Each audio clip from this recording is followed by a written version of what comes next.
হাবিব সাল্লাল্লাহু আলাইহি ওয়াসাল্লাম মসজিদে নববীর ভেতরে।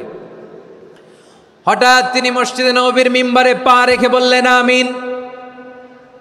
দ্বিতীয় ধাপে পা রেখে বললেন আমিন, তৃতীয় ধাপে পা রেখে বললেন আমিন। সাহাবারা অবাক হয়ে বললেন ইয়া রাসূলুল্লাহ ইয়া হাবিবাল্লাহ, তিনবার শুধু আমিন আমিন পড়লেন, কেন পড়লেন আমরা কিছু জানি না, আমাদেরকে জানিয়ে দেন কেন আপনি তিনবার আমিন বললেন।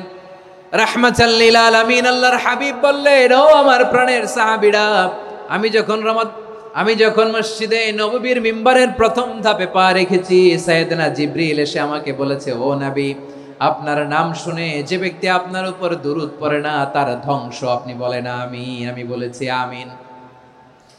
দ্বিতীয় ধাপে পা রাখার পর সাইয়েদনা জিবরিল বললেন, ইয়া রাসূলুল্লাহ, মাতা পিতাকে বার্ধক্য অবস্থায় পেয়ে তাদের সেবা করে, তাদের সাথে সদাচরণ করে যে সন্তান জান্নাত কামাতে পারলো না, তার জন্য ধ্বংস, আপনি বলেন আমিন। আমি বলেছি আমিন। আবার মিম্বারের তৃতীয় ধাপে ঠিক যখনই আমি পা রাখলাম, সাইয়েদনা জিবরাইল বললেন, নবী, রমজান মাস পাওয়ার পরে এই মাসে ইবাদত করে যে ব্যক্তি নিজের গুনাহ মাফ করাতে পারলো না, তার জন্য ধ্বংস, আপনি আওয়াজ করে পড়েন আমিন।